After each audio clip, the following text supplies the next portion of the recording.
Buen día, amigas, amigos, amigues.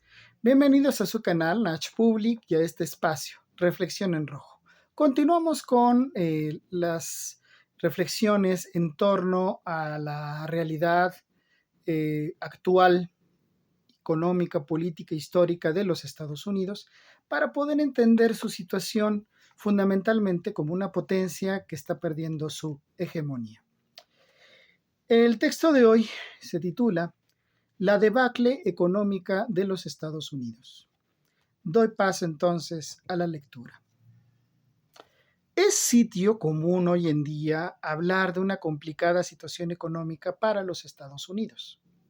Y no es para menos, pues la combinación de una alta inflación que alcanza el 9,1% y el añejo y abultado endeudamiento sumado a las tasas de interés de la Reserva Federal entre 1,5 y 1,75% pueden conducir a la Unión Americana a una recesión severa. Sin duda, como lo hemos dicho, este aspecto debilita sobremanera la capacidad de los estadounidenses para enfrentar los escenarios de la geopolítica mundial, donde otros países, aun sin ser potencias, les imponen nuevas condiciones. Pero esta crítica situación económica no es nueva y resulta mucho más estructural de lo que se acepta, de modo que ciertamente parece insalvable, desmoronando con ello la hegemonía global de los Estados Unidos. En realidad, la crisis viene de lejos. Ya en 1970, por ejemplo, el porcentaje de producción mundial de los Estados Unidos había caído de un 40 a un 25%, lo cual era resultado de un papel mucho más activo de nuevas economías y empresas multinacionales venidas de Europa, Francia y Alemania particularmente, y Asia. Pensemos para este momento en Japón. Pese a algunos esfuerzos, esta situación no cambió. Al contrario, se hizo tendencia, evidenciada cuando el economista Jeffrey Sachs observó que el porcentaje de ingresos mundiales de los Estados Unidos había caído del 24,6% en 1980 a un 19,1% en 2011. Es decir, detrás de la crisis estaba un claro proceso de baja productividad y competitividad de la economía estadounidense a nivel global. Ciertamente, a lo largo de este periodo, se atraviesa la etapa de Ronald Reagan al frente del gobierno entre 1980 y 1988. Años que se reconocen como los del inicio real del neoliberalismo y sus medidas económicas de recuperación. Y de hecho, se recuerda alguna recuperación significativa, pues en 1980 la tasa de crecimiento estaba en menos 0,3%, pasando en 1988 a 4,1%. Pero a pesar de este dato, las cosas no fueron tan buenas como se presume, pues la tasa de pobreza nunca se redujo, ya que comenzó en 12,9% para cerrar en 13%. Y ello fue resultado de algo evidente. La tasa de desempleo solo descendió en 2,3% en esos 8 años. En realidad, la recuperación económica en los años de Reagan fue muy sectorial y ciertamente ficticia, pues fueron pocos los sectores de la economía que realmente crecieron, como el informático o el de medios de comunicación, además del favorito de la administración reaganista, el militar, cuyo presupuesto pasó de 4,9% del PIB a 5,8%. Recordemos que fueron días muy agresivos por parte de Washington en el contexto de la Guerra Fría. Pero sin duda, el sector financiero se desató, con un aumento en sus rendimientos por arriba del 100%. Claro, no por ello dejó de suceder que la especulación en el mercado bursátil llevara a la crisis de la bolsa en 1987, la más fuerte desde 1929. Otro factor en la ficción del crecimiento en los años de Reagan fue el endeudamiento, que aumentó ampliamente de un 33,3% del PIB en 1980 a un 51,9% en 1988. Es decir, la economía se financió con dinero que se debía pagar ulteriormente. Mal negocio.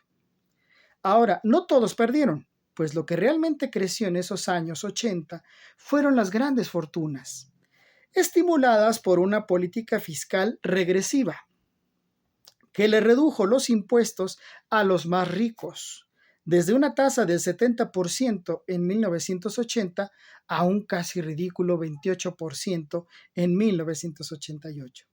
El desarrollo económico neoliberal de los años de Ronald Reagan se basó realmente en armas caras, especulación financiera y una deuda cada vez más grande.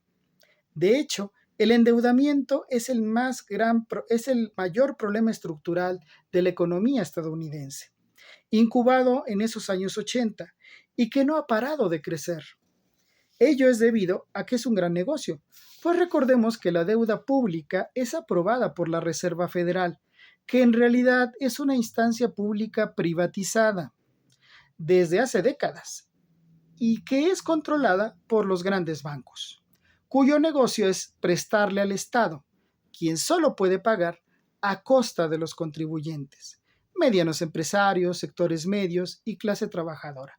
Y claro, con más deuda, es decir, hablando en términos mexicanos, es un fobaproa permanente.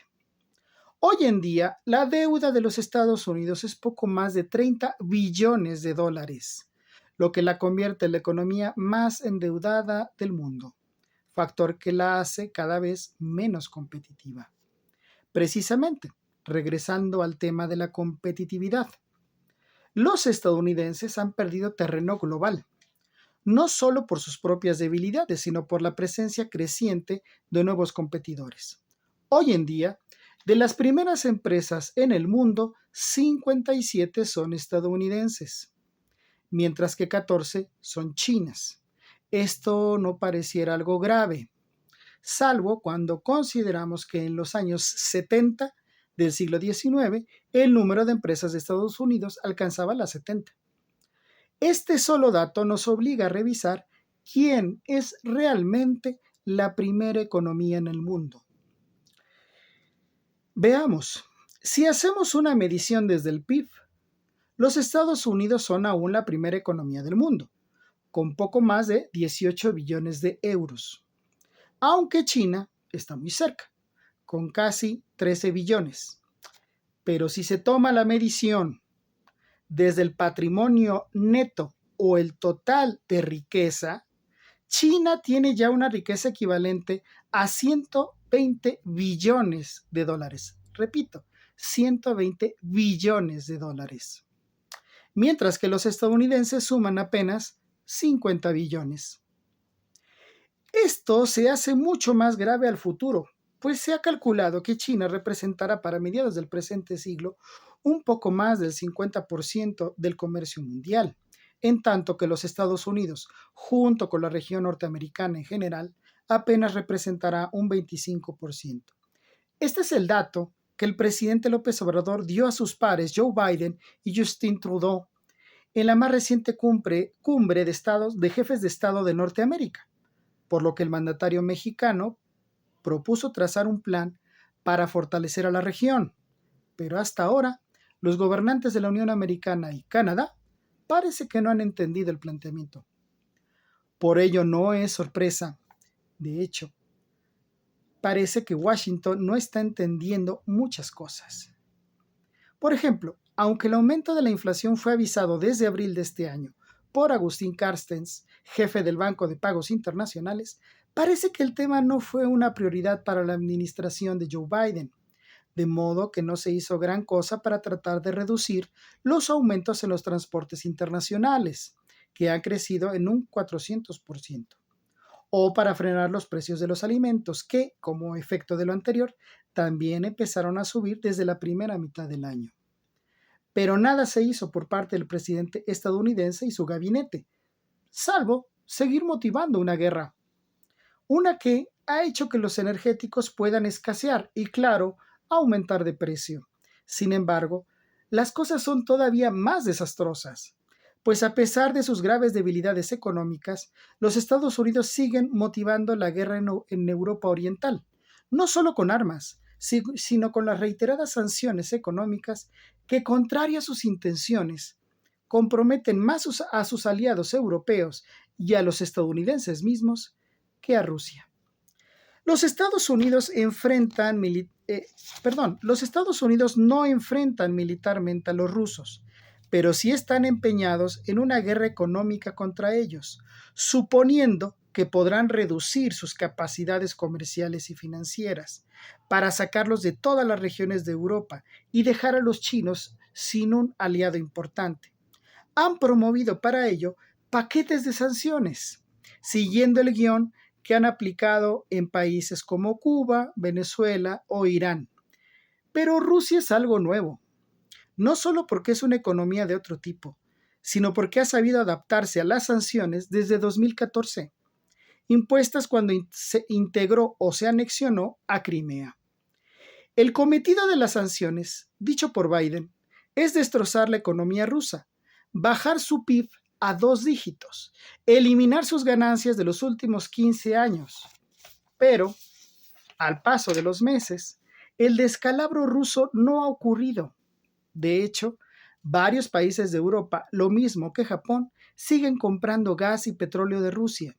El rublo sigue en una racha de apreciación.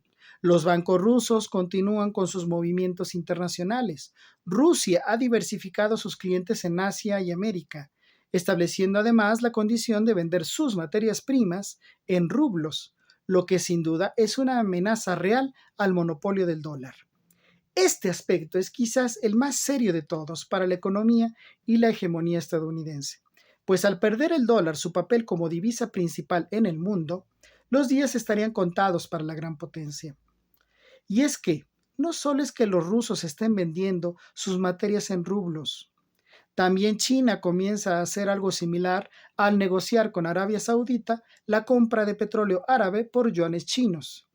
Esto es ya de por sí grave, pero quizá lo más amenazante sea el proceso ya anunciado hace unos años de una alianza entre Rusia y China, junto con otros países como India e Indonesia, para establecer un mercado común que inicialmente representaría un 35% del comercio mundial, pero ello fincado no en el uso del dólar, sino en sus propias monedas y eventualmente en el establecimiento de una moneda común, lo cual estaría de la mano de formalizar la idea, también ya esgrimida hace unos años, de integrar un banco mundial.